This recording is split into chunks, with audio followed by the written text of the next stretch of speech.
Hello and welcome again to the Writer Review. This is Eric Current Writer, and this week we're going to be taking a look back at the 2005 comedy drama film titled Transamerica. Now, Transamerica runs for an hour and 43 minutes long. It is directed by Duncan Tucker. It is produced by William H. Macy. The script was also done by Tucker and Macy. The score was done by David Mansfield, the cinematography by Stephen Kazmierski, and the editing was done by Pam Wise.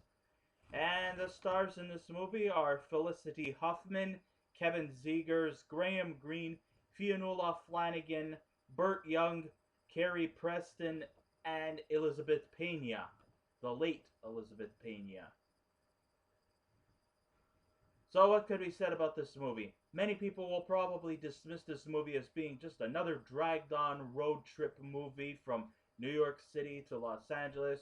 Some people may just dismiss this movie about the trials and tribulations of a guy who's who's going through a transformation to become a woman, wants to take away his old past life and trying to start a new life as a woman. You know, stuff that maybe we have seen before over and over again. But I want to tell you something, it's not what you all think it is. It's actually quite original in content, and it takes you into many different avenues in both the road trip movie and the whole transgender stuff in another new and somewhat original format.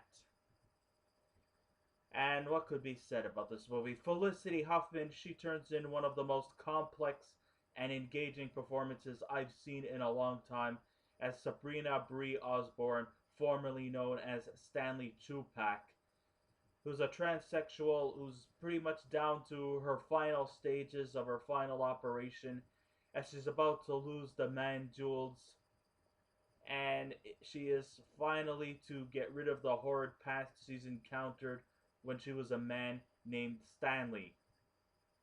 It's a misnomer to some who think that this is some kind of goofy, zany comedy film or a preachy film about the trials and tribulations of becoming a transsexual. It goes way beyond that. Uh, it's a sensitive subject, yes, of course. And if people who are either homophobic or transphobic, maybe I would probably recommend you people not to watch this movie because there is actually quite a lot of homosexuality in this movie. There also is quite a bit. And it's not just from the Felicity Huffman character, no. You'll be surprised that the actual homosexual activity comes from, well, I don't know if I want to consider him to be an antagonist because I don't think he's too much of an antagonist, though he's not considered to be a bona fide cookie cutter protagonist either. He's kind of like a I guess maybe I could call it a prantagonist. You know what a prantagonist is? Neither a complete good guy nor a complete bad guy. In fact, I don't think this movie actually really has too many antagonists. Sure, they have a few double-crossing individuals, like the hippie character who goes on a naked skin dip with Toby Zegers and then runs off with their car.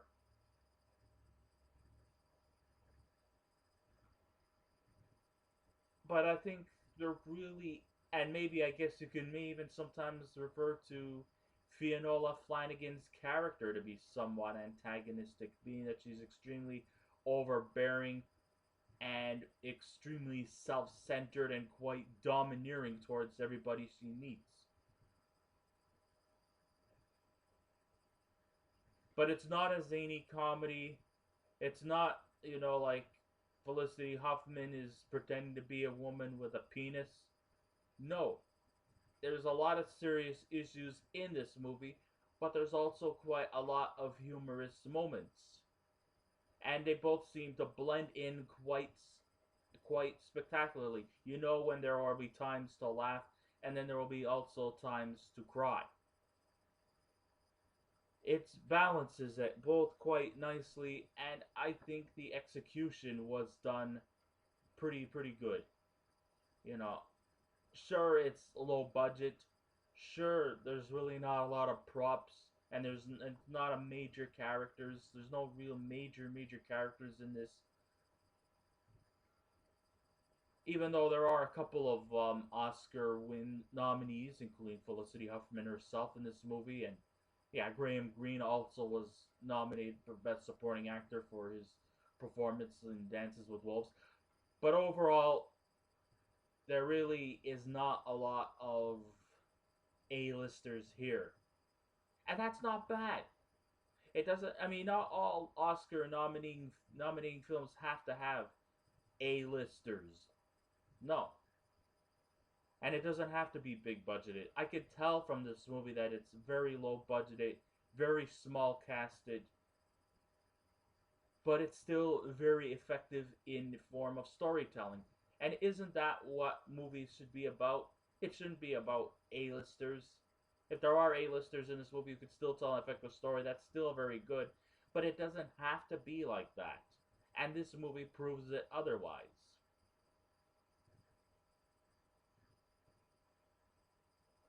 Sure, it is a vulgar satire that uplifts the dramatic elements from the obstacles of the plot and the surprising outcomes that manifest all the principal elements as the movie progresses.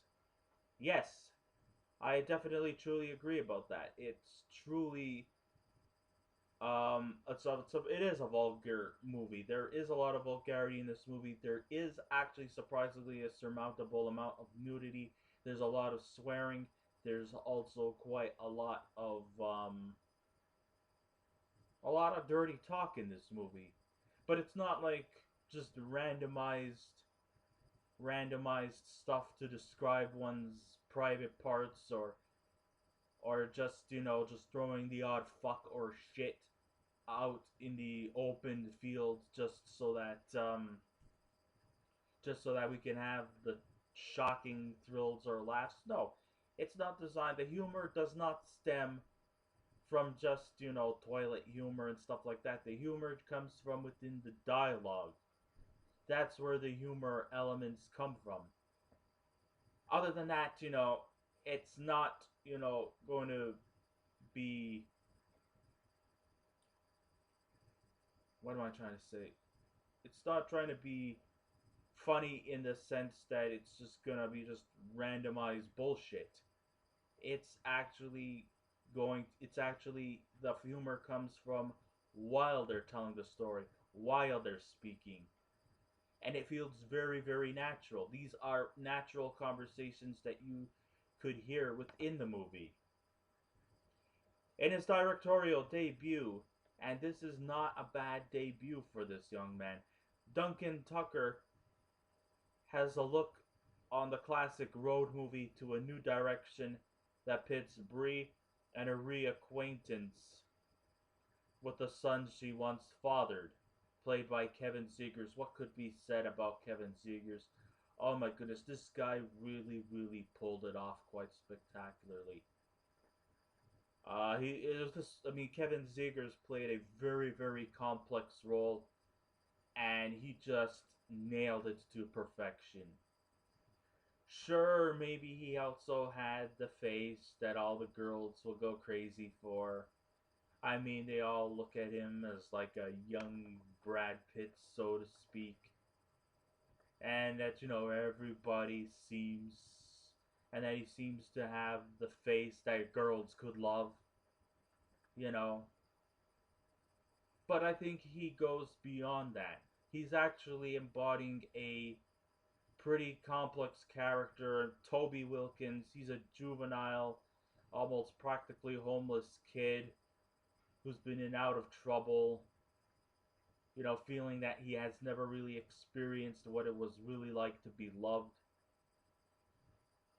I mean, he is of course the biological son of the former Stanley, who was once in a relationship with his recently deceased mother. So he tries to take them out of this dirty, almost semi-rat infested New York City apartment with a bunch of other groupies. He takes he passes. I mean, she doesn't really tell him right away that he is really a she. That the she is really a he. She doesn't tell him right away that he is his biological father. Instead, Bree tells Toby that she lies to him. She does lie to him in a lot of things, and one of the main ones that she lies about is the fact that she is a Christian, maybe a Catholic missionary on a mission to take Toby away from his doldrums and take take him to Los Angeles. But then she also decides to, I guess we'll just call her she, just to make her feel better. Takes Toby to Kentucky to reacquaint himself with his stepfather, only to realize that it was a bad mistake because his stepfather, the man who kind of like took over Stanley slash Bree's place, was not a nice guy. I mean, from what I've gathered, he abused Toby and also sexually molested him. So therefore, they made this fatal mistake. So then she decides to just take him to the rest of the way from New York City all the way to Los Angeles by an old busted car from the late 70s, early 80s.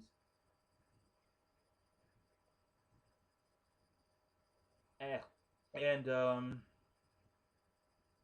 from there they make a stop in Dallas, Texas to go to a transgender rights club filled with a bunch of transgendered people. And Toby was like often confused as to why is it that Bree is taking him to this club. He seems to get along with these transgender individuals, but is still confused as to why. So then all of a sudden, Bree decides to make a little pee break. So as he's taking a piss, Toby steps out of the car for a little bit and discovers, holy shit, Bree Osborne isn't really a female, let alone a male, let alone the she is really a he. Oh jeez, even I'm starting to get confused. So then Bree gets back into the car and Toby is pissed off that she had lied to him. But then again, she has lied to him over a lot of other things. Of course, they get their car stolen. And eventually, they get a ride with a very kindly individual by the name of Calvin Manygoats, played by Greene. Because there was also another line she said to him was the fact that she said that she was half Native American, which we will reveal later isn't true. So while they were in Arizona, Calvin gives Bree and Toby a ride to her parents' place. And she knocks on the door and reveals that we are introduced to Bree slash Stanley's parents, Mr. and Mrs. Chopak. I was thinking, what? Didn't she already just said she was half Native American? Chopak? That does not sound Native American, Chopak. What kind of a last name is Chopak? That sounds like Eastern European or something.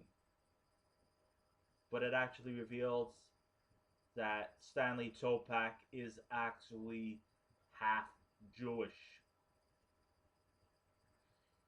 So we are introduced to his neurotic, always easily frustrated Elizabeth, and his somewhat laid back but still kind of level-headed father who seems to be somewhat domineered by his wife, and their extremely sarcastic sister Sydney, played by Carrie Preston. Well, the characters were Fionnula Flanagan. She is Elizabeth. Um, uh, what was his name? I think his name was Murray. Yeah, I think that's what it is. Burt Young's character's name was Murray, played by Burt Young, and Sydney Chopak, played by Carrie Preston, who's like kind of a rebellious in her own ways, but in a more sarcastic manner. So then he introduces them to them. They go out to eat. You know, it was a funny scene where Toby puts his hands together to say grace. And then, after they were saying grace, Sydney ends up saying Shalom Israel, and uttering off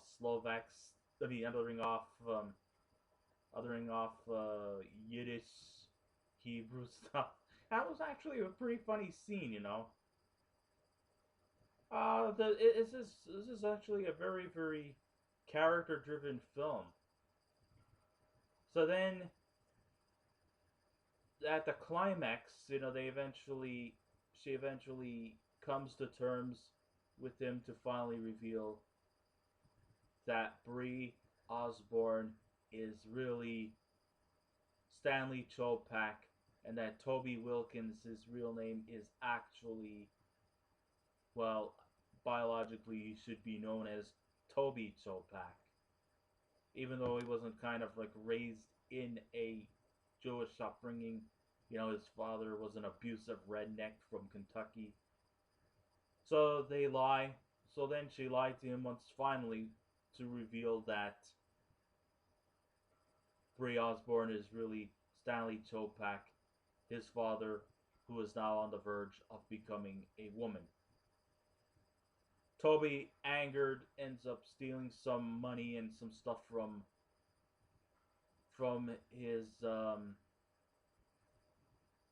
his grandparents, runs off to Los Angeles to fulfill his ambitions to star in the gay pornographic industry as an actor. Stanley eventually Bree goes on to finally, now that she's finally able to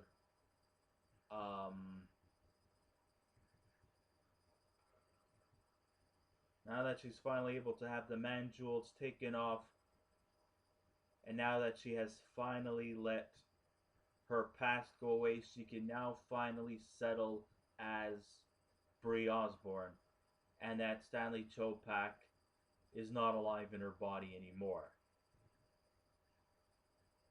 Eventually, Toby does reconcile with Bree after they finally did the terms.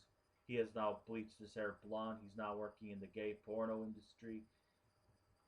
But, at least it's good that they finally did manage to reconcile. And as the film ends, we actually do hope that these guys do settle in and try to work out their somewhat embittered relationships. I know it's not going to happen right away. Rome wasn't built in a day, but at least we actually get to feel, and hope that, the future between Bree and Toby is a brighter one. Because at least, even though she's lied to him many times, at least she's finally managed to able to help him overcome his past, and hopes that they could settle for a bright future between the two of them. and you just wish them the best of luck once the credits roll.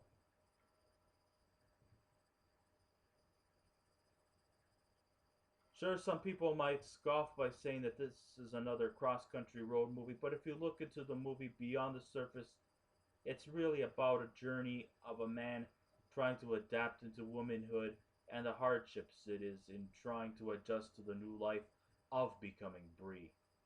Tucker cleverly uses Bree's dreadful occupation as a telemarketer as a symbol of the obstacles Stanley faced during his quest to becoming a woman, and Huffman utilizes her character's vulnerable traits and somewhat stiff posture. Sure, it looked like open field for comical farce, but her acting is pitch perfect, and she really takes her training and regimens very seriously, which is all very believable. With the help from wig designer Jason Hayes, we get to see the gradual physical molding from a man turned into a woman right before our very eyes, and the fear of Bree returning to her old alter ego. The supporting cast backs Huffman up nicely. We have young Kevin Zegers, who was accurate as the poor, young, confused, misunderstood soul Toby Wilkins, who's oblivious that his father is now a mother, and that Bree cowardly lied to Toby, saying that she was a church missionary, but she was really his biological father. She lied to him about a lot of other things too. I didn't really get too much mentioning of Elizabeth Pena, but she also really nailed it quite well. Sorry that such a talented performer, such an underrated talented performer, left us too soon. But she also seemed to play such a sweet role as her therapist, Margaret, who didn't want her to go through the procedures unless she really, really felt the need to rectify the situation between her and her son. And she really, really, in a small role, turned in quite a good performance. I mean, she's practically a therapist maybe anybody would want to come to because she's got such a sweet voice to her that really, really shines quite well. Like I said, we had Graham Greene from Dances with Wolves fame. He was in top form as Bree's suitor, Calvin Many Goats. You know, I gotta hand it to him. Hey, chalk one up for my people. He was really, really dynamic here. Not a big role, but he was also turned in not a bad role. And the scene stealing comes from, of course, Bree's parents, played by Burt Young and Fionnula Flanagan, who seem to stay in perpetual denial over their son's life rendering decision. Along with the parents, Carrie Fisher, did I say Carrie Fisher? Carrie Preston, I mean. She also was pretty good in her role as the eternally sarcastic sister Sydney. They make the perfect dysfunctional family comedy foil as they easily go into Bree's self-loathing, which is par for the course in most families who try to deal with problems.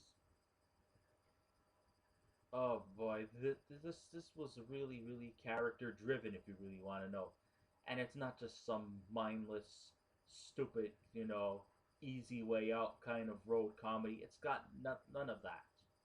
There's a lot of layers in this movie that are really taken quite well. Low budget, yes, but still very effective in storytelling.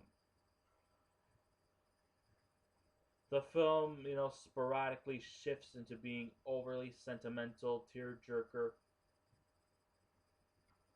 and instead, Tucker, he focuses more on the comedy elements and the absurd scenes that follow. So, although there is some tear-jerking moments, the comedy still seems to somewhat outweigh the more dramatic elements, which is good. I like that. The film is definitely worthy of its accolades, and I'm pretty much sure you'll enjoy it too. I know this was a kind of a long a long broadcast, or at least one of my more longer ones. But I really, really had to do a long one for this one because it was really, really an effective movie, and I highly recommend it for anybody to watch this movie. Let's see, did I say Felicity Huffman? She was nominated for Best Leading Actress in her role, and also I got to give a hats off. Also, I think Dolly Parton. She had a song at the end of the movie, and that song too was also nominated for Best Song Soundtrack on an album. So hats off to Dolly Parton for the song at the end. I'm not a huge fan of country music, but this song actually was something you can hum to. If I was to give this movie a score out of 10, I give Transamerica a 9.5. Not quite a 10, but close to it. So I guess this ends my rider review. Thank heavens for that.